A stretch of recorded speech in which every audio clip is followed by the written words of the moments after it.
vous êtes sur Radio Soupente, la station des Rapins, sans foi, sans loi et sans courvette, l'émission Arracaille, qui poursuit son petit chemin de la route et qui va rencontrer sur ce petit chemin de la route ma camarade Piquet-Cou qui va vous lire un extrait du bouquin sur Adolfo Kaminski, écrit par sa fille, Une vie de faussaire de Sarah Kaminski.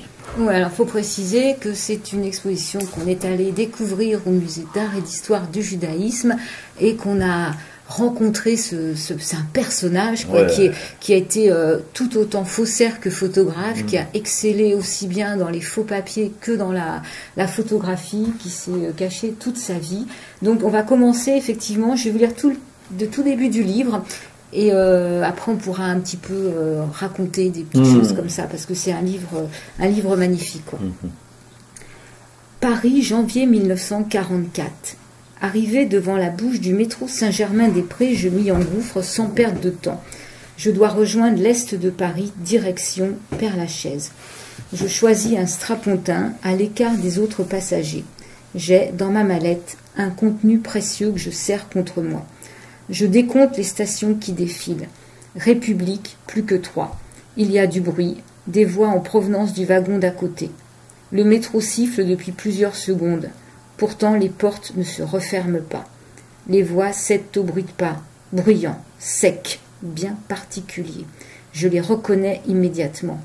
Une douleur brûlante monte dans ma poitrine au moment même où une patrouille de miliciens, brassards en évidence et bérets basques vissés sur des crânes à la nuque tondue, fait irruption dans la rame de métro. Un signe au chauffeur et les portes se referment. Contrôle de papier, fou général. Je ne me retourne pas vers eux, j'attends mon tour tout au fond du wagon. J'ai beau m'être habitué depuis longtemps au contrôle de police, aujourd'hui j'en ai peur. Garder mon calme, camoufler mes émotions, surtout qu'elles ne me trahissent pas aujourd'hui, pas maintenant. Empêcher ma jambe de battre la mesure imaginaire d'une musique effrénée, empêcher cette goutte de sueur de perler sur mon front, faire cesser l'afflux du sang dans les veines, ralentir les battements du cœur, respirer lentement, comprimer la peur, masquer l'angoisse, stoïque. Tout va bien, j'ai une mission à honorer, rien n'est impossible. Là-bas, juste derrière, on inspecte les papiers, on fouille les sacs. Il faut que je descende à la station suivante. Un milicien est posté devant chaque porte. Il est évident que je n'ai aucune chance d'échapper au contrôle. Alors de moi-même, je me lève et pars avec assurance présenter mes papiers au milicien qui s'approche de moi, tout en lui faisant signe de la main que je dois bientôt descendre. Il se met à lire à voix haute les informations inscrites sur ma pièce d'identité. Julien Keller, 17 ans, teinturier, né à Aoun, département de la Creuse. Il tourne la carte pour l'examiner sous tous les angles, relève par à coup ses petits yeux suspicieux, scrute ma réaction. Je sais qu'il ne peut deviner ma peur, je parais serein. Je sais aussi avec certitude que mes papiers sont en règle, d'ailleurs, c'est moi qui les ai fabriqués. Papiers en règle, Keller, c'est alsacien? Oui. Et là, qu'avez-vous là-dedans? Voilà précisément ce que je voulais éviter. Le milicien désigne la mallette que j'ai à la main et dont j'en serre nerveusement la poignée. L'espace d'un instant, je crois sentir le sol s'effondrer sous moi. Je voudrais prendre mes jambes à mon cou et déguerpir, mais toute tentative de fuite serait vaine. Un vent de panique me glace le sang, il faut improviser et vite, prendre un air étonné, le plus idiot possible. « Il est sourd, il y a quoi là-dedans ?» demande le milicien en haussant le ton. « Mon casse-croûte, vous voulez voir ?» Joignant le geste à la parole, j'ouvre ma mallette, pas de problème, il y a bien un casse-croûte à l'intérieur. Pourvu qu'il soit assez gros pour cacher ce que je dois dissimuler à tout prix. Après une seconde d'hésitation, le milicien me dévisage, fouillant mon regard à la recherche d'une faille. Alors je lui offre mon sourire le plus niais, quelque chose que j'ai toujours su faire chaque fois que nécessaire, avoir l'air bien bête. Les secondes qui suivent sont de celles qui paraissent des heures. Nous sommes arrivés à la station Père-Lachaise et le train siffle la fermeture des portes. C'est bon, vous pouvez partir. Voilà, ça c'est le début du livre. Alors on va voir qu'Adolfo Kaminski a été faussaire, il a fait de la résistance pendant la guerre, il a aidé Juifs à retourner en Palestine, il a travaillé avec le FLN, il a travaillé avec tous les révolutionnaires après avec l'Afrique du Sud, enfin on va détailler un petit peu sa bio. Et je trouve que cet extrait, ce début de livre est important parce qu'il résume complètement ce qu'a été sa vie, c'est-à-dire qu'il a toujours dû se cacher, il a toujours dû user d'une prudence immense pour ne pas faire... que son laboratoire ne soit pas découvert. Donc cet homme a vécu une vie complètement cachée pendant de très longues années, ce qui explique aussi que son parcours de photographe n'ait pas été connu parce qu'il voulait absolument rester caché. Anonyme. Voilà. Et pas oublier qu'on est en 44, c'est quasiment la fin de la guerre, et voilà, alors donc il y a une pression encore plus forte sur lui, puisque voilà, et puis là il a dans sa mallette, on ne l'a pas dit, mais ce qu'il a dans sa mallette, c'est son petit matériel de faussaire. Voilà, parce qu'il doit rejoindre un lieu pour amener aussi des faux papiers, etc., etc., quoi. Il se balade toujours avec des trucs, c'est des explosifs, quoi, si jamais il se faisait prendre, parce qu'il y passe au travers pendant toute la guerre, mais je suis persuadé qu'on le recherchait, parce que un faussaire comme lui, ça passe pas inaperçu, enfin son travail en tout cas. Voilà. Alors ce qu'il raconte, c'est qu'effectivement, il est tout jeune, hein, il a 17 ans, donc en fait, ce qui va le sauver, c'est son jeune âge. On n'imagine pas qu'un faussaire aussi performant soit aussi jeune. Ouais, voilà. Alors si on va sur le site du musée d'art et d'histoire du judaïsme, et ce qu'on peut voir à l'intérieur du musée également, c'est une petite vidéo de 15 minutes qui est faite en grande partie à partir d'ombres chinoises et qui raconte tout le début du livre, comment il travaille à ses faux papiers, comment il va rentrer dans la résistance, quelles sont ses peurs, quels sont tous ses atouts. On va voir que c'est un homme de génie. Enfin, oui, dans tout ce qui... Parce que écoutez quand même, avec toute cette résistance à l'intérieur du pays occupé par les Allemands, mais après, quand il aidait les Algériens, quand il a aidé tous les révolutionnaires du monde quasiment à faire des faux papiers, mais même en France, il faisait des cartes d'alimentation, tout ce qui pouvait être fait comme faux pour aider les gens, il le faisait. Il a quand même sévi pendant plus de 20 ans dans le monde, quoi. Je veux dire. 30 ans, je crois qu'il a passé 30 ans. Il est passé au travers de tout. Mais comme disait ma camarade, c'est parce qu'il avait une prudence maladive. Tout était pensé à l'avance. Voilà, il a jamais laissé quelqu'un rentrer dans son labo s'il le connaissait pas. Voilà. Après, il ne rencontrait jamais des gens comme ça si c'était pas introduit par d'autres, etc., par les réseaux de résistance. Voilà, c'était quelqu'un, mais il s'est jamais fait prendre. Voilà, ça parle pour lui. Ouais, complètement. Et on va voir, il raconte par exemple que quand il faire des faux papiers, c'est pas simplement oui, faire un passeport, faire une carte d'identité, c'est faire, comme tu le dis, les quittances de loyer, les cartes d'alimentation. Donc c'est un travail énorme. Il raconte aussi qu'à un moment, il doit sauver en une nuit, ou je sais pas, il a 2 jours. 300 enfants. Il doit sauver 300 enfants, donc on lui annonce ce boulot et il se met à tout faire. Et en fait, il fait 30 papiers par heure. Voilà. Donc on va voir dans ce petit film, toujours en en théâtre d'ombre, comment il travaille jusqu'à épuisement, jusqu'à s'évanouir, parce qu'au bout d'un moment, il peut plus. Et il dit, il faut pas que je dorme, parce qu'une heure de sommeil, c'est 30 enfants que je ne sauve pas, quoi. Voilà, tout à fait. Et c'est ce qui conduira son action pendant toute la guerre en France, pendant toute la guerre d'Algérie, pendant que des réfugiés juifs d'Europe centrale partaient pour la Palestine, etc., etc., etc. Ça n'a pas arrêté jusqu'à temps qu'il soit d'un âge vraiment avancé et qu'il puisse plus, quoi. Voilà.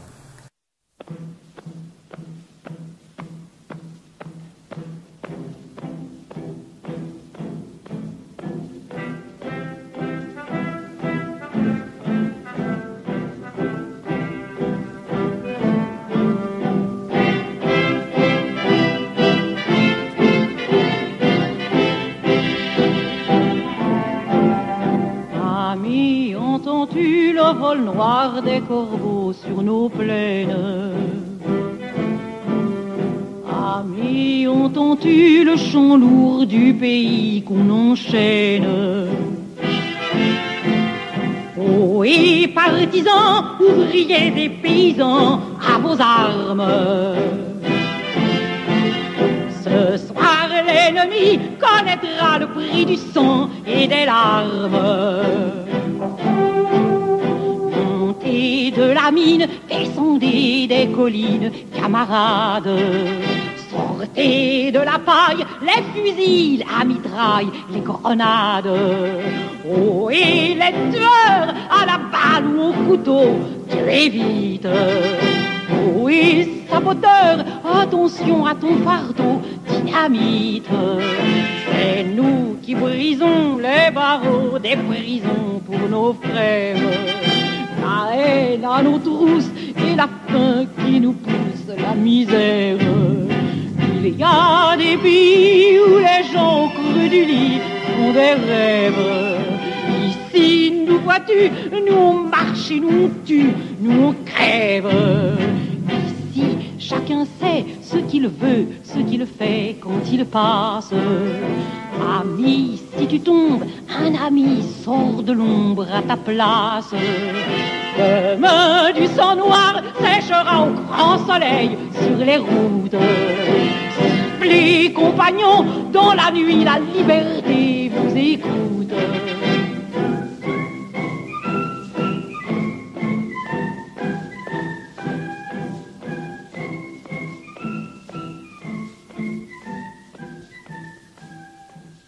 Le chant des partisans, Germaine Sablon. Et vous écoutez Arakaï, on est en plein dedans. On a dédié cette émission très particulière pour nous, en tout cas, à Adolfo Kaminski, un faussaire de génie, un photographe aussi assez génial. Voilà. On en est au début de sa vie, mais croyez-moi qu'à lire ce petit bouquin, à la fin, on reste sur les genoux. Ouais. Alors je vais raconter un petit peu sa vie, savoir comment il en est arrivé là, parce qu'on ne devient pas faussaire comme ça. Non. On ne naît pas faussaire. Donc voilà. Alors en fait, il est né en 1925. Il est né en Argentine, à Buenos Aires. Il faut savoir que ses parents sont originaires de Russie et de Géorgie, qui s'étaient rencontrés en France, mais qu'ils étaient engagés au sein du Bund. Le Bund, c'est l'Union générale des travailleurs juifs de Lituanie, de Pologne et de Russie, et qu'ils ont été contraints justement en 1917, voilà, de partir en Argentine. Donc en 1930, les Kaminski décident de revenir en France, mais en fait ils vont être refoulés, arriver à Marseille, donc on va les obliger à repartir à nouveau en exil. Ils vont arriver en Turquie, et en fait en Turquie, pendant 2 ans, ils ne pourront pas régulariser leur situation. Ça, c'est quelque chose qui est important, parce que justement, Adolfo Kaminski est très sensible à ces situations où on n'a pas de papier, où on n'a pas d'identité, parce qu'il en a lui-même souffert une grande partie de sa vie, quoi. Comme beaucoup de juifs de cette époque. Alors en 1932, la famille va s'installer à Paris, puis après, elle sent quand même que il se passe des choses pas très saines, donc elle part à Vire dans le Calvados. C'est là que vit le frère de sa maman, donc son oncle.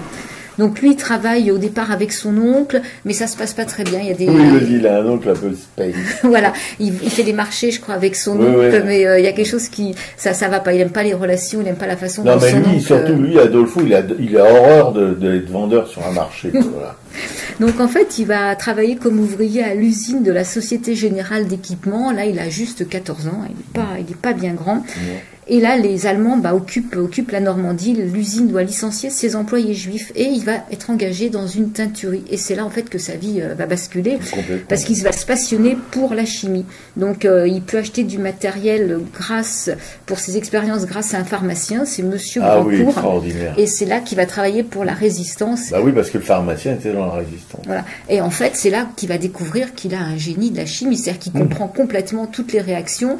Et son patron va voir qu'il est capable, même le pharmacien, de faire partir toutes les tâches possibles et imaginables. Il n'y a rien qui lui résiste. Il n'y a rien qui lui résiste. Il est tout petit, il a 17 ans. Quoi. À peine, à peine, non. 15 ans, 16 ans, je sais pas. Ouais, il a 17 ans. Ouais, donc, en fait, c'est ça. On va voir, donc, on voit aussi dans ce petit film comment il peut faire partir une tache sur une robe de mariée. Et après, ce que le pharmacien va surtout comprendre, c'est qu'il va pouvoir commencer à falsifier ses papiers. Donc justement, au départ, c'est enlever simplement le mot juif sur les cartes d'identité. Le mot juif qui a imprimé en rouge au tampon, juif, qui barre les pages. Et lui, il arrive à faire partir, parce qu'il y avait des tentatives, mais ça réapparaissait toujours. Lui, il arrive à le faire disparaître définitivement. Ouais, complètement.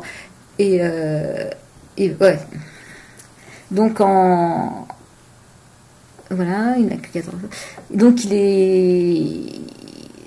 en même cette même année, en fait, il perd sa maman. Et en fait, il y a quelque chose qui est pas très clair. Sa mère va voir son frère, je crois dans le train Paris-Granville. En fait, il y avait une sombre histoire où la ferme de son frère, c'est ça, devait être achetée pour faire une maison close. Non, pour c'est les pas Allemands. la ferme, c'est la maison où ils habitaient, qui est une immense maison bourgeoise. Et il y avait la commandanture qui voulait en faire un bordel à soldats. Et donc le commandant allemand était venu avec la mère Macrel de la maison close du Bled pour essayer de louer, ou je sais pas, ou de racheter, plutôt de louer, non, de racheter peut-être. Et donc l'oncle, quand il a entendu ça, il les a foutus dehors. Fallait foutre un commandant allemand, quand on est juif, hein, un commandant allemand dehors avec la mère Macrel. Donc, sur le coup, ça s'est bien passé, il n'y a pas eu de représailles, mais quelques temps après, quand même, la maison a été réquisitionnée et le tonton a dû se barrer, parce que s'il se barrait pas, là, la vengeance est un plat qui se mange froid, il se faisait déporter, etc. Ouais. Et la maman, elle est allée à Paris pour le prévenir qu'il fallait qu'il se casse, parce que même à Paris, il était en danger. Et voilà, et la maman, elle est morte elle a été... soi-disant tombé du train. Oui, tombé du train. Voilà. Ça, oui, il y a beaucoup de gens qui tombé tombent du train. Ouais, mais ils tombent pas volontairement d'une manière générale. Voilà. Alors pourquoi la maman a été tuée? Voilà. C'est un mystère. Enfin, voilà, ça il n'y a pas d'explication. Donc claire. quand même, quand on a sa maman qui disparaît dans ces conditions-là, et le tonton lui s'en est sorti puisqu'il s'est tiré, il a pu aller se planquer. Voilà. Et donc en octobre 43, ils vont toute la famille va être à la prison de la Maladrerie à Caen et ils vont être transférés à Drancy. Ah, ouais, voilà. Et là, en fait, ce qui va les sauver, c'est l'intervention du consulat argentin, parce qu'il y avait des accords avec l'Allemagne, donc les Juifs argentins, en fait, pouvaient être libérés. Mais c'est aussi parce que je crois que c'est le frère d'Adolfo, son frère aîné qui a à Drancy et tout ça, qui a mis des papiers partout quand il était transporté à Drancy. Il jetait des papiers en dehors de l'autocar, je sais pas pourquoi. Et donc, en disant que voilà, prévenez le consul d'Argentine que des Argentins vont être internés à Drancy.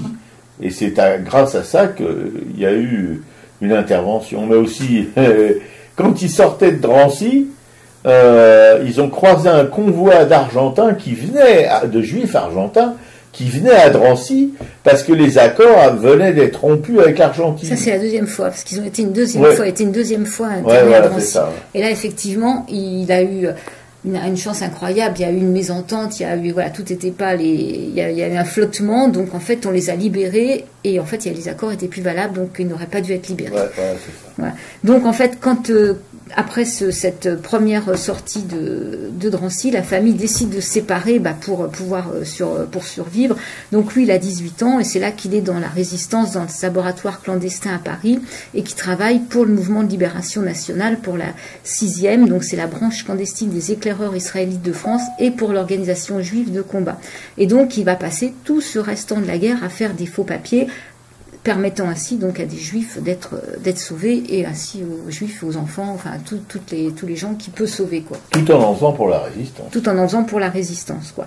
Et c'est là qu'on voit un petit peu dans le livre, il raconte plein d'anecdotes, ses rencontres, et lui, son idée de réussir à faire des faux papiers, ce qu'on racontait pour le mot juif, c'est que tout ce qui a été fait par l'homme, un homme peut l'enlever, quoi. Tout à fait. Peut le défaire. Et d'ailleurs, mais il y a eu aussi un drame dans cette histoire de faux papiers pour les enfants juifs, puisque il y avait une colonie d'enfants juifs et il a fourni les papiers, etc. Mais le moniteur, en passant, parce qu'il parlait en Suisse, et le moniteur, il s'est fait choper par les Allemands, et tout le monde est parti joyeusement en camping à Auschwitz. Ouais. De même qu'il raconte que quand il avait des papiers à fournir, quand il savait qu'une rafle allait avoir lieu, en fait, il faisait les papiers dans la nuit et il apprenait par cœur les adresses, il visitait toutes les familles en leur donnant les papiers en disant de partir, et qui tombait sur des familles, une femme particulièrement qui était avec ses enfants, qui elle disait, bah non, moi je suis française, je vis là, je pars pas, quoi. Oui, Et il repartait, lui, le ventre en marmelade, parce qu'il savait très bien que le lendemain, la famille, cette mère et ses enfants seraient déportés. Ouais, 5 enfants. Et à la fin de la guerre, donc, il va être engagé par les services secrets de l'armée française pour fabriquer des faux papiers allemands pour les agents infiltrés derrière les lignes.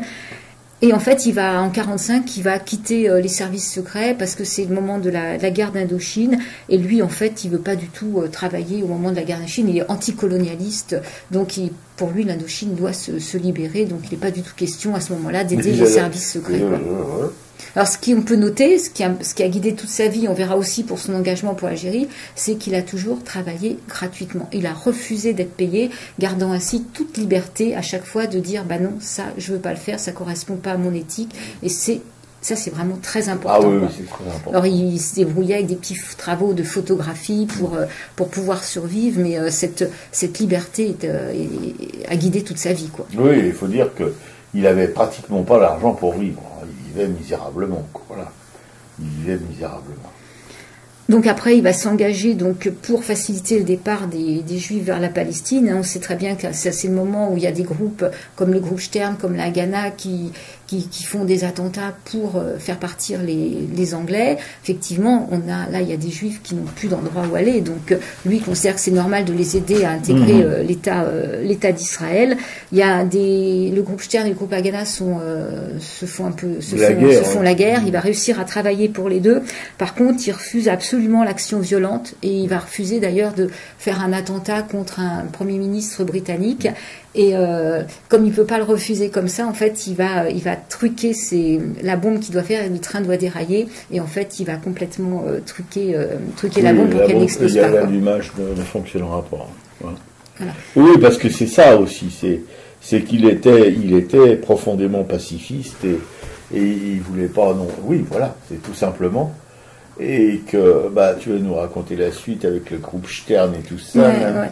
Alors là, justement, c'est dans le livre, c'est au moment de la déclaration de l'État d'Israël. Donc voilà ce qui est écrit, ce que Sarah Kaminsky écrit le 14 mai 1948.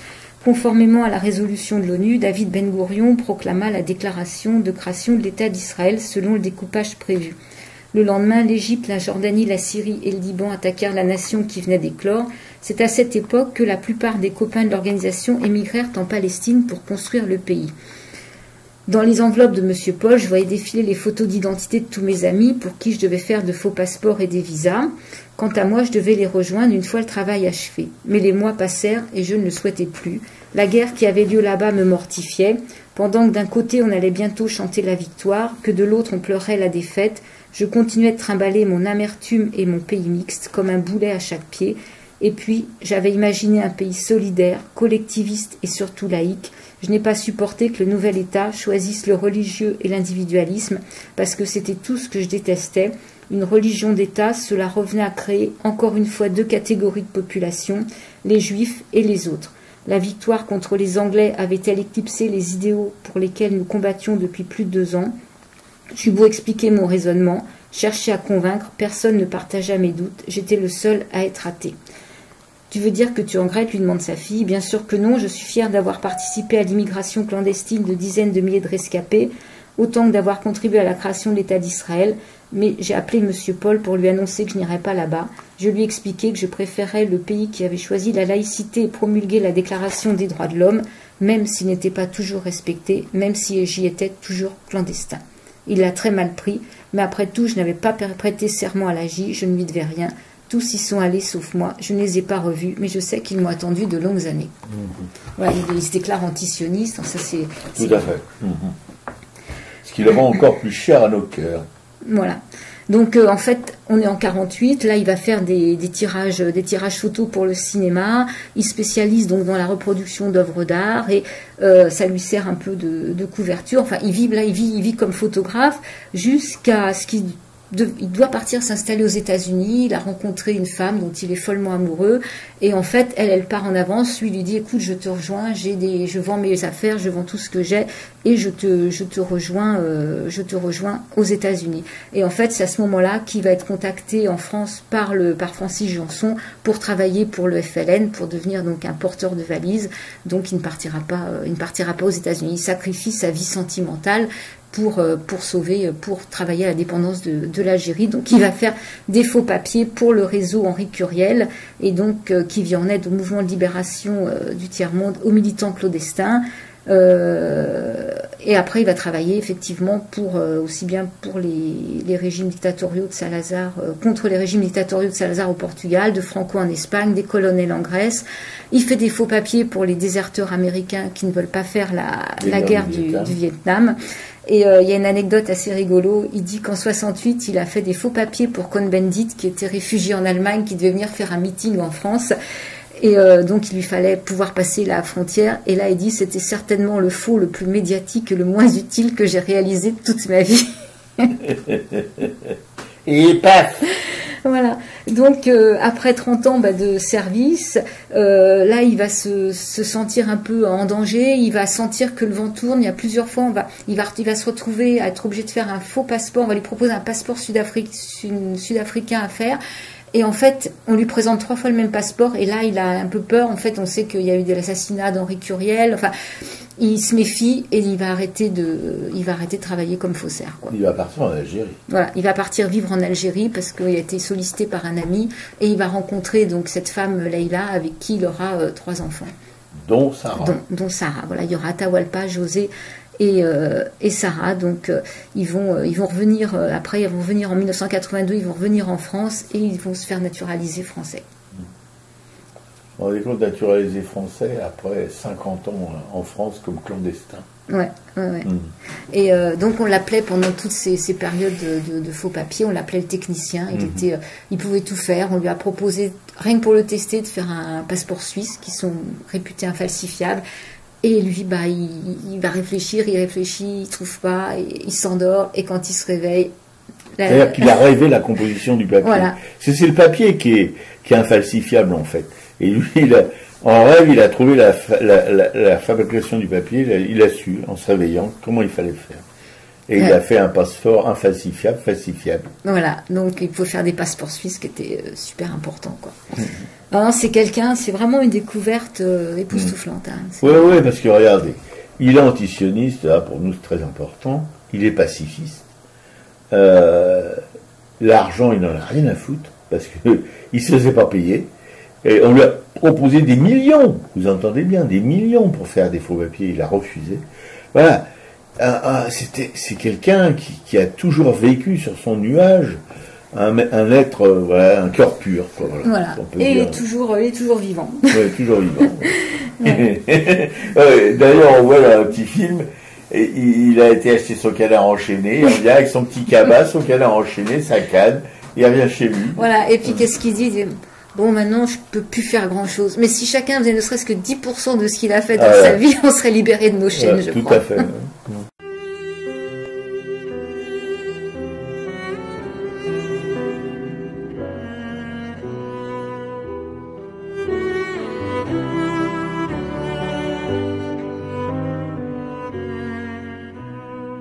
C'est comme une vision divine, radieuse, une surimpression qui s'ajoute au tableau. Ta silhouette est là, embrumée d'un halo, comme on voyait jadis sur les images pieuses. Paraît que Jamila, ça signifie la belle, limpide traduction, pléonasme élégant, le thème ou la version, ça te va comme un gant. La belle Jamila, Jamila la rebelle. Au sous-sol d'Elbiar, ils traînaient leur capture. On surnommait aussi l'endroit centre de tri. Quelques soldats chantaient pour étouffer les cris de ceux qu'on remontait, meurtris par la torture. Ceux qui t'ont abîmé de manière indicible, tu les reconnaîtrais sur la moindre photo, mais le juge impartial te demande plutôt de délivrer leur nom. La cour est impassible, Jamila.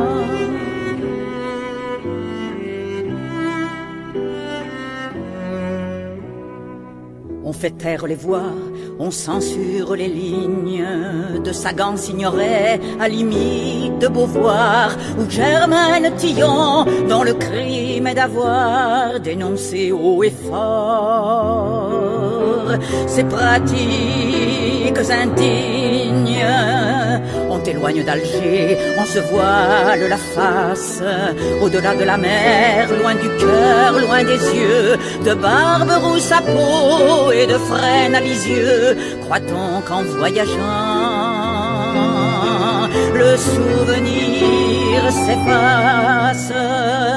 On te relâche enfin au seuil de la victoire, mais dès le lendemain du grand référendum, les hommes te prieront de quitter le forum, comme s'ils étaient seuls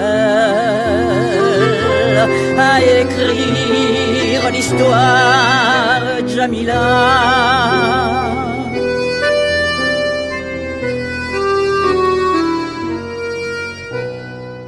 Madame à la maison, monsieur gagne la guerre. Tout sera comme avant, selon l'ordre établi. Elle aura des petits dans l'ombre et dans l'oubli. Qu'importe les combats qu'elle entreprit naguère. Que sont-ils devenus? Bourreaux et tortionnaires, joyeux drilles, artisans, notables, intelligents, médecins réputés, arbitres intransigeants ou grand-père idéal. Amnésique ordinaire, je pense à leurs enfants, le mal que je leur souhaite, c'est d'avoir dans l'esprit, loin de ces Philistins, plein d'espoir et d'envie, de changer le destin, la soif de devenir utopiste, poète, Jamila.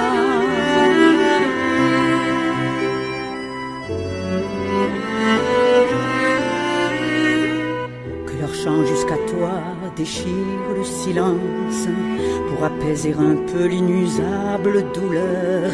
Que mon chant jusqu'à toi déchire le silence pour apaiser un peu l'inusable douleur. C'est comme une vision divine, radieuse, une surimpression qui s'ajoute au tableau. Ta silhouette est là, embrumée d'un halo, comme on voyait jadis sur les images pieuses, Jamila.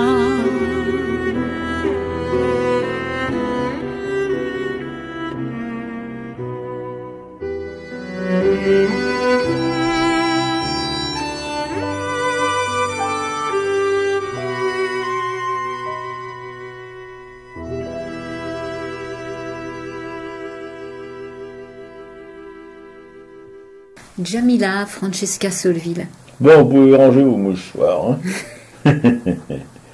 On va vous parler maintenant sur Arakaï, toujours d'Adolfo Kaminski et de l'expo qu'on a visité au musée des arts et traditions juives. D'art et d'histoire du judaïsme. D'art et d'histoire du judaïsme, rue du Temple, là, voilà, dans le Marais. Bon, il faut passer par un sas de sécurité, hein, mais bon, on y passe quand même. Jusqu'à présent, ça s'est bien passé. Voilà, on a vu donc cette expo.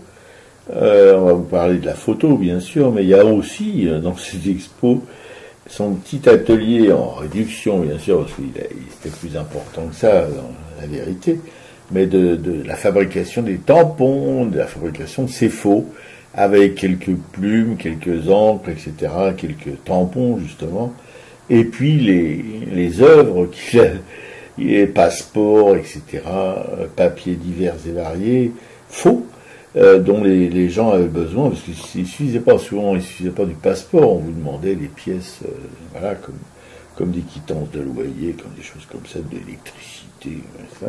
Voilà, il a fait tout ça, il avait tout ça, des tickets de rationnement aussi, pour avoir à bouffer. Je ne sais pas s'il a fait des tickets de métro, il aurait pu. On a vu ça, et c'est vraiment touchant, c'est vraiment, voilà, on est là au cœur. Et nous, on n'avait pas encore lu le bouquin. Je pense que si on avait lu le bouquin, on aurait été encore beaucoup plus attentif à tout ce qu'on voyait de son œuvre de faussaire, en tout cas.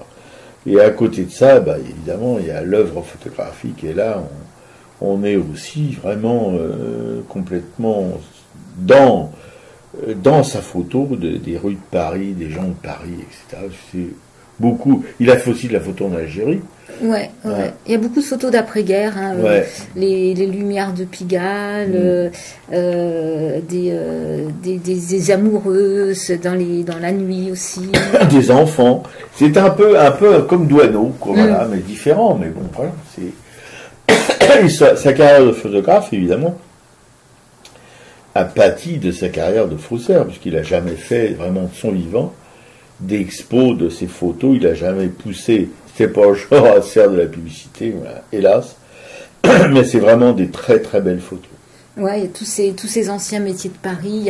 Il y a une anecdote justement où on voit un vieux monsieur barbu devant sa boutique, sa librairie, je crois. Ouais, puis il y en a un autre, un rempailleur aussi. Ouais, alors justement, il dit que ces hommes barbus, ça lui rappelle un mauvais souvenir, parce qu'il dit que quand il était à Drancy, il avait sympathisé avec un couple assez âgé, justement, et ce mari portait une belle barbe bien taillée, qu'on l'a rasé avant sa déportation, et que du coup l'homme avait perdu tout ce qu'il y avait dans son regard, quoi, avec sa barbe. On lui avait retiré sa dignité, donc on peut dire qu'il rend un petit peu hommage à tous ces gens qu'il a croisés aussi comme ça, quoi. Il y a toute une série sur les péniches aussi, on voit les péniches. Il y a une série sur les puces, ça j'aime beaucoup, sur les puces de Paris. Il y a une série sur des bancs, on voit des bancs parisiens. Enfin, Paris est très présent, un Paris un peu mystérieux, un peu de nuit, un Paris un peu pas galvaudé, pas un Paris touristique, quoi. Il y a des religieuses en train de lire sur les bords de Seine. Et donc c'est des photos en noir et blanc, effectivement, qui sont absolument magnifiques. On aimerait bien en voir d'ailleurs même encore plus que ce qu'on peut voir dans l'exposition, quoi. Il y a 2 salles, donc c'est déjà une grande exposition, hein, mais on s'en lasse pas, quoi. Non, il y a un petit gamin aussi, voilà. Là, ça pourrait être un Douaneau, avec une fontaine parisienne qui est en train de picoler de l'eau, un titi, quoi, voilà. Oui, le libraire barbu, oui, tout à fait. Ça devait lui rappeler aussi, à Drancy, mais en même temps, puis le poinçonneur, oui. Et puis ça devait lui rappeler aussi les juifs religieux qui ont tous la barbe, etc., etc. Parce que, par exemple, ce rempailleur, là, ça pourrait très bien être un rempailleur du ghetto de Varsovie, quelque chose comme ça, ou d'un shtetl de ces endroits-là. Et puis aussi, des photos de quelque sorte d'industriel, là. Il y a une usine métallurgique algérienne, voilà, en construction avec les tiges de métal, le port de Marseille, un vieil Algérien en turban avec un tout petit garçon mignon comme tout. Voilà, c'est pas simplement de la photo comme on fait maintenant, on se photographie entre soi, etc., etc. Non, il s'est baladé.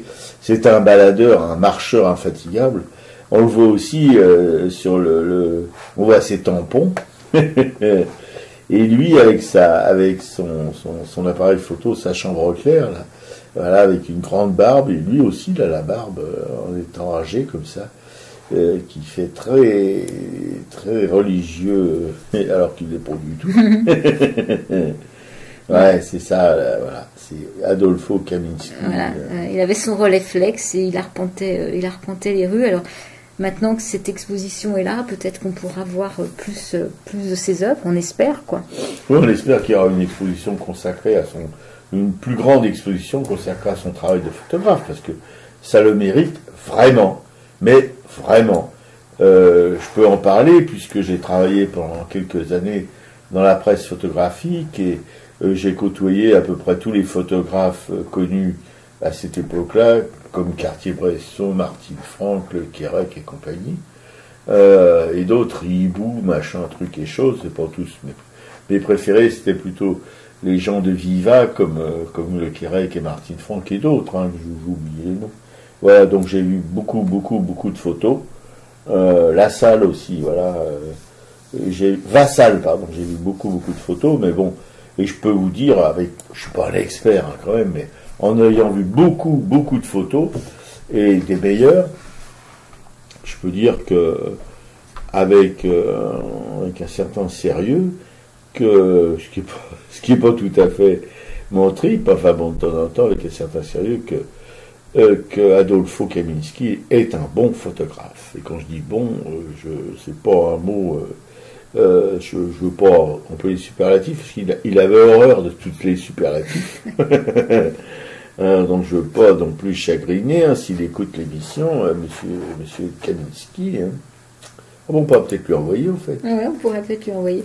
Voilà, alors si on veut aller plus loin, donc je vais mettre en ligne ce petit film, je vais mettre le dossier de presse du musée, mais il faut lire ce petit bouquin de sa fille, là, Adolfo Kaminski, Une vie de faussaire, c'est aux éditions de poche, hein, ça coûte 7,20 €, ça se lit facilement, on est en immersion. Vous pouvez l'acheter en allant visiter l'expo. Voilà. Hein, et par contre, en 2019, il y a l'apparition de Adolfo Kaminski, Changer la donne.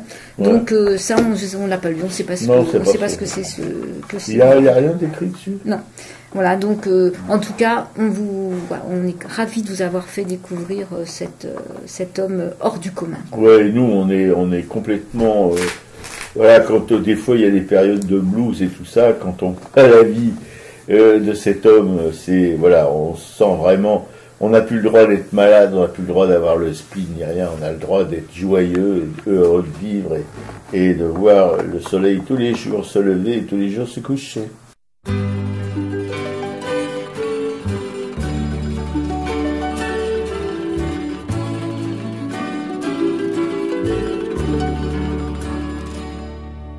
C'est un faubourg de Buenos Aires, décor de planches et de tonneaux. Les enfants jouent sur la poussière, dans le soir passent des oiseaux.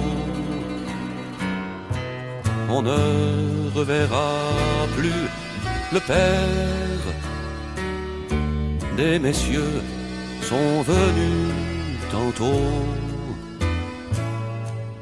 Crâne rasé, gueule sévère, l'ont emmené dans une auto.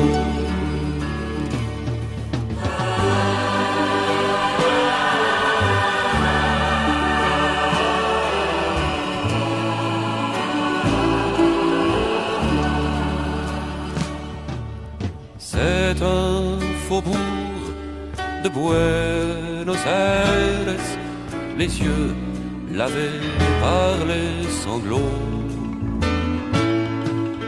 le dos courbé par la misère, des femmes vont chercher de l'eau. Dans la prison, les militaires, des suppliciés brisent les os. La chair éclate sous le fer, le sang gicle sur les carreaux.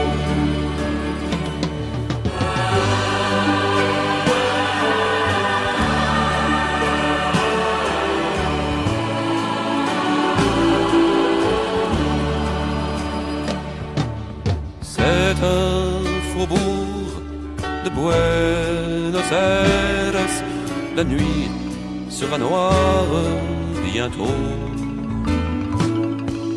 Les mots sont cachés dans les pierres, la peur habite les cerveaux. Dans leur palais, dans leur repère, comment s'endorment les bourreaux. C'est à l'autre bout de la terre, tout est calme, dit la radio.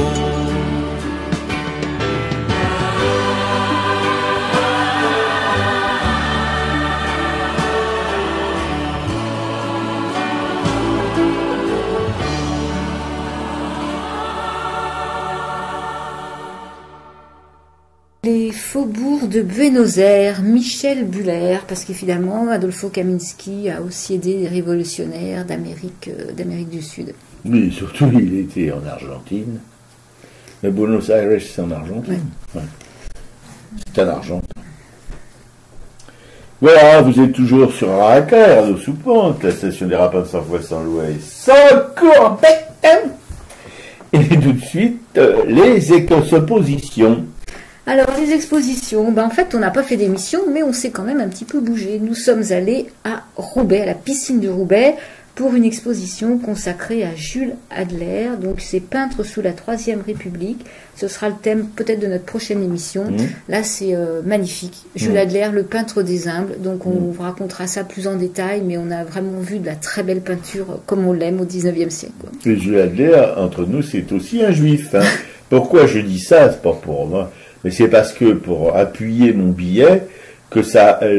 Les Européens de confession juive ont fourni au monde, en tout cas à l'Europe, des artistes magnifiques, dont Jules Adler, et qui peignaient pas les mondaines, mais qui peignaient le peuple. Ouais, le peuple. Donc on vous racontera ça plus en détail. Et son chef-d'œuvre, c'est c'est les mines de... Oui, un défilé à Monceau-les-Mines. À Monceau-les-Mines, voilà, avec des drapeaux rouges et tout ça. Ouais. Alors, si on est à Roubaix, nous, on en a profité pour retourner voir le musée Eugène Leroy à Tourcoing. C'est quelques stations de métro sur la même ligne.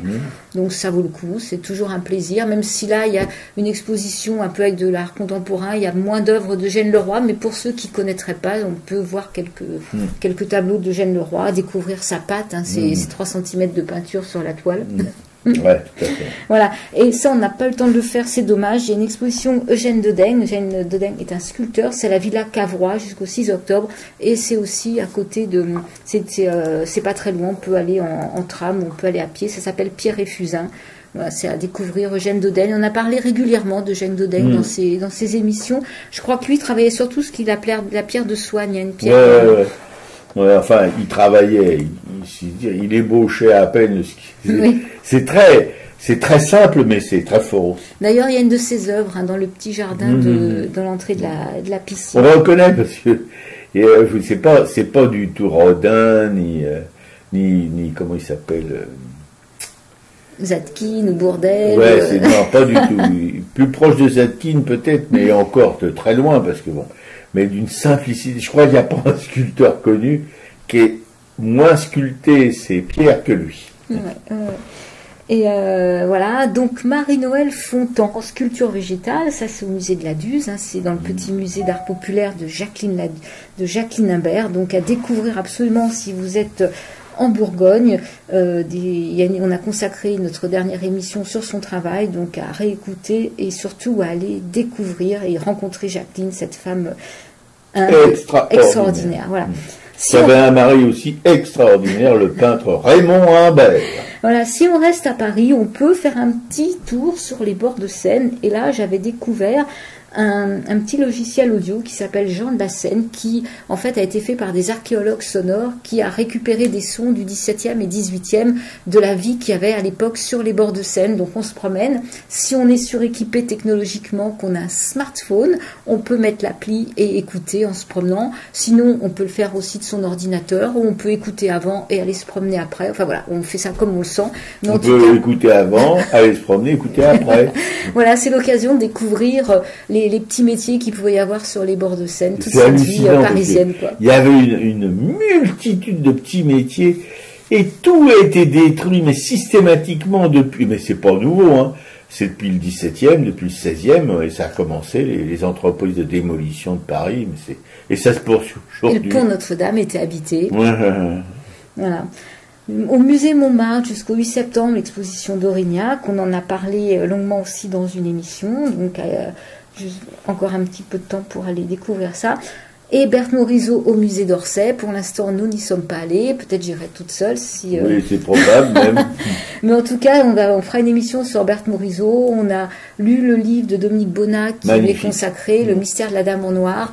Et oui, c'est un livre magnifique qui nous fait complètement comprendre qui était cette Berthe Morisot et quelle était sa passion vraiment pour la peinture. Quoi. Et quel était, si vous voulez, peut-être pas le milieu de l'art de son époque, mais les acteurs de l'art de son époque, leur état d'esprit, c'est quelque chose d'incroyable. Enfin, ils avaient aussi mauvais caractère que les artistes d'aujourd'hui.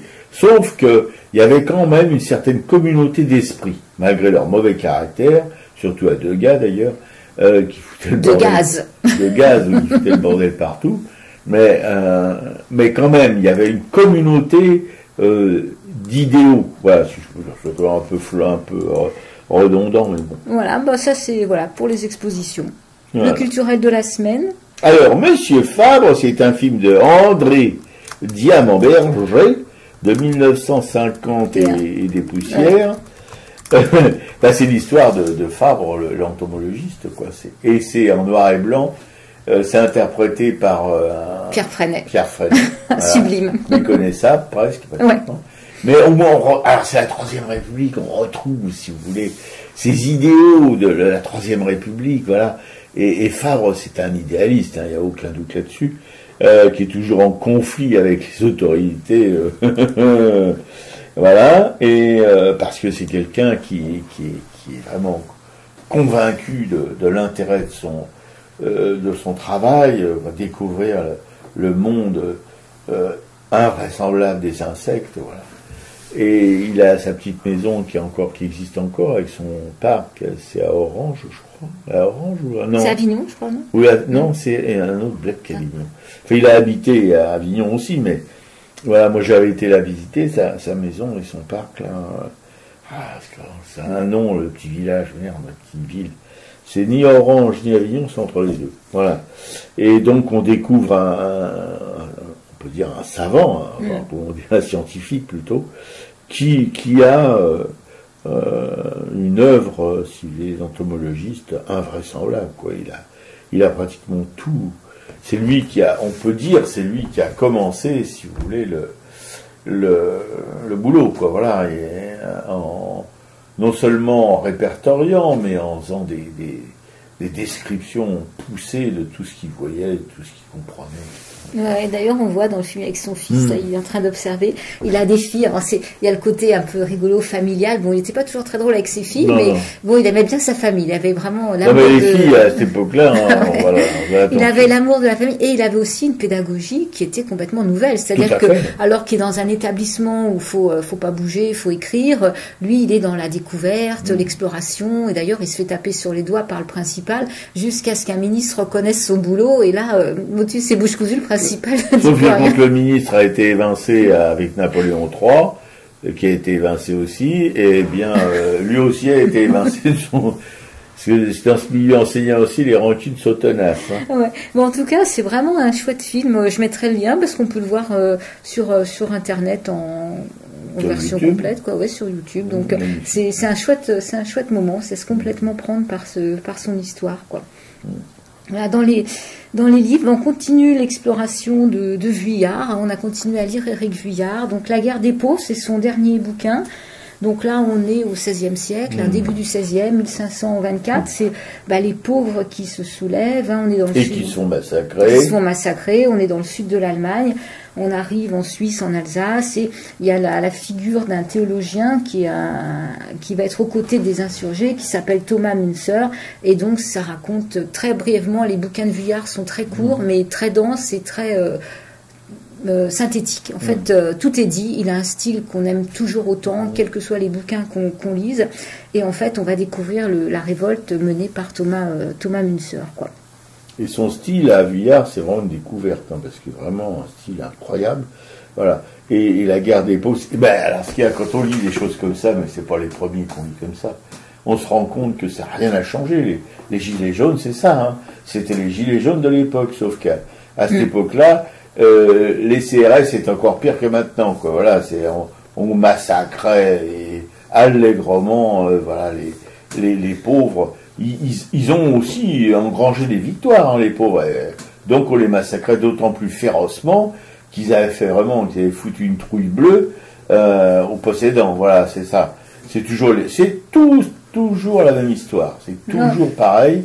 Qu'on soit en république, en monarchie, que ce soit les religieux ou les laïcs qui gouvernent, on a les mêmes répétitions de massacres des pauvres. Voilà.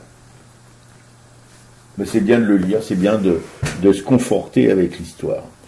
Vous êtes donc toujours sur Radio Soupan, la station de Rapin sans froid, sans loi et sans courbette, qui émet depuis un garni et diffuse sur Internet à racaille.fr. On remercie nos camarades, auditrices, auditeurs, Claude et André de la Nation, Karine nous aide, la copine de ma camarade Pichekio, qui est une artiste aussi, qui bosse énormément, qui fait des fresques et tout ça. Marie-Christine Béguet, une graveuse émérite aussi du Gard, comment c'est son bled? Pujot, dans le Gord. Claude et William, alors ça c'est nos potes de chez potes. Hein. Ah, attention Claude et William, hein. Robert il veut débarquer à Brest, c'est à Port-Spoder. Hein. Claude et William, qui de temps en temps nous envoient un petit mot gentil comme tout. Ouais, ça fait plaisir. Ça fait plaisir, ça nous encourage, voilà. C'est les seuls à remarquer, mais bon, il vaut mieux en avoir. Fais pas ta pleureuse. Bon, on les compte quand même. Merci Claude, merci William. Jean-Paul Souvraz, alors Jean-Paul Souvraz de Coup de Kerbanche, c'est un peintre, mais alors pas n'importe lequel, il faut voir son boulot, hein, je vous invite à aller vous pouvez voir sur internet une partie de son boulot. Claudine, qui est une copine à ma camarade Piquet ici, qui nous fait de la concurrence sauvage, mais enfin bon, on l'aime bien quand même. Elle a une bibliothèque d'art, bon, bref, je vous en ai déjà parlé. Si un jour je me change en gentleman cambrioleur, elle saura pourquoi elle a plus de bouquins. Claudine, tu fermes la fenêtre de ton balcon. Bon, t'es au 4e, ça aide. Oh, mais le 4e, ça fait pas peur si les gouttières sont solides. Parce qu'il faut qu'elles soient solides, 90 kilos, qui se lisent par les gouttières, hein, faut que ça tienne. Corinne, notre camarade tapissière, qui est une petite bande, il y a Corinne, Sabine, Anne-Emmanuel et Frédéric, hein, c'est quand même quelque chose, ce quartet plutôt. Et puis notre camarade Joël Ducaire, qu'on appelle l'Arlésienne Ducaire, qui est reparti en Afrique. Bon, il cherche les patins, lui. Mais enfin, on t'aime bien, c'est un aventurier, tu nous fais un peu peur parfois, mais enfin bon, ah, c'est ton truc. Sabine, ah ben non, je l'ai déjà dit. Alors. Juliette Plan, c'est une graveuse qui est en exil, en relégation à Rochefort-sur-Mer, hein, qui on se demande ce qu'elle fout là-bas. Mais alors elle grave, divin. Surtout, elle grave surtout des choses des quartiers populaires, des usines, des choses comme ça. C'est assez original. Moi, j'en ai une belle de ces gravures ici, que j'ai achetée. Hein, on l'a pas donné. Hein. Bon. Clément, un graveur aussi, à lui, il m'a donné un grand truc. Clément, c'est le Vincent Van Gogh de la gravure. Et comme Vincent Van Gogh, il est généreux. Mais moi, j'ai pas mis ta gravure dans mon poulailler, hein, parce que j'ai pas de poulailler déjà. Mais si j'avais un poulailler, je la mettrais pas dedans. Elle est là. J'ai mis du mal à m'y faire, hein, mais maintenant, je m'y suis très très bien fait. Agnès Dubart, une graveuse aussi, mais on les collectionne, les graveurs. Elle est en relégation, elle, dans l'Ariège. Alors, bon, c'est pas demain qu'on pourrait la voir. Avant, elle était à Lille, encore, c'était sympa, on pouvait y aller. Mais là, dans l'Ariège, c'est dur. Alors, ah oui, elle fait des stages de gravure. Ouais, mais je pense que là, ça va être fini, c'était cet été, ouais. Non, enfin, quand même, vous allez sur le net, vous verrez Agnès Dubart, etc., vous y allez. Thierry Morceau, c'est un graveur belge de génie, qu'on aime aussi beaucoup. Colette, ben c'est la veuve de Hodon, un peintre, un plasticien plutôt magnifique, voilà, qui est une grande pote à ma camarade Piquet. Jacqueline Imbert, pareil, même punition, même motif, qui est veuve de Raymond Imbert. Elle habite à la Luz en Bourgogne. Là, elle veille aux destinées d'un musée d'art populaire, mais alors quelque chose de dingo. Et puis sur la collection de son époux. Et puis elle fait des expos comme en ce moment Marie-Noël. Voilà. Liliane et Laurence, qui sont toutes les deux des frangines, mais qui écrivent sous le nom de Claude Isner, devinez quoi, je vous le demande, Émile, des polars. Et puis pas n'importe quoi. Occasionnellement, Laurence, elle est aussi bouquiniste sur les quais de Seine. Michel Péloual, mon voisin du dessus, qui est un peintre aussi émérite, qu'on avait invité dans une de nos émissions, qui est un peu triste, parce que moi je vais quitter cette soupente pour une autre. Marie-Christine Perrondet et Christophe, des militants chez militants, hein, on n'a pas de nouvelles d'eux, mais enfin on y pense, nous par contre. La Rousse Flamboyante, qu'on a de nouvelles d'elle, hein, des fois elle nous indique des bons coups. On pense bien à elle. José Arthur du Mélange, bah oui, on l'aime beaucoup aussi. C'est Anne-Isabelle Roubaix, qui est une peintre qui habite à Bourg-en-Merlotte. On l'avait invitée, qu'on était interviewé dans son atelier. Un atelier magnifique. Et l'empreinte, grâce à une librairie à Bourg-en-Merlotte, l'empreinte tenue par Florence Quenu, qui nous a fait découvrir à Isabelle Roubaix, Anne-Isabelle Roubaix, puisqu'elle faisait une exposition d'une partie de ses œuvres. Et nous, ça nous avait bien plu. Donc, on a pu avoir l'adresse de Anne-Emmanuelle Isabelle Roubaix, qu'on est allé interviewer. Ouais, puis moi, toutes les petites librairies indépendantes, j'adore. Elle est indépendante, mais elle est belle, la librairie. Ah ouais, il y a un bel espace. Et on a appris qu'elle avait travaillé, mais elle le sait pas, mais elle avait travaillé 14 ans à la Fondation du Buffet. Je voudrais qu'on aille l'interviewer là-dessus. Ouais, c'est leur petite pomme. Et les Gonzalez, Alain et Colette, des camarades de combat. Voilà, on a tout dit pratiquement. L'émission est à l'écoute sur notre blog, arakaï.fr, et on se termine avec Mélisse Mel. Aux armes. Voilà. Salut tout le monde. À la semaine prochaine. À la semaine prochaine, tout le monde. Salut.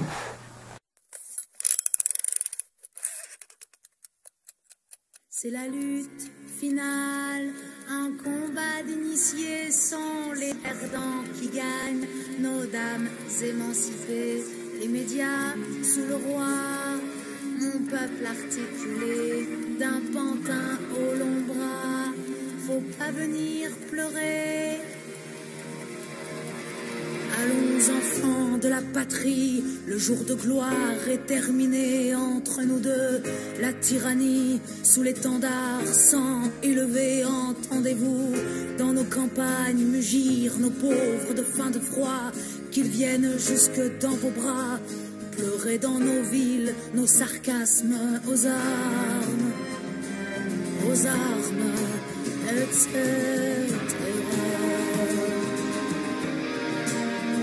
Que veut cette horde militaire de traîtres et de rois conjurés quand ils nous traînent, quand ils nous traitent de cons, de braves, de pauvres français quoi? Ces cohortes étrangères feraient la loi dans nos foyers quoi? Nos flics soldats mercenaires alors qu'on est tous étrangers aux armes, etc.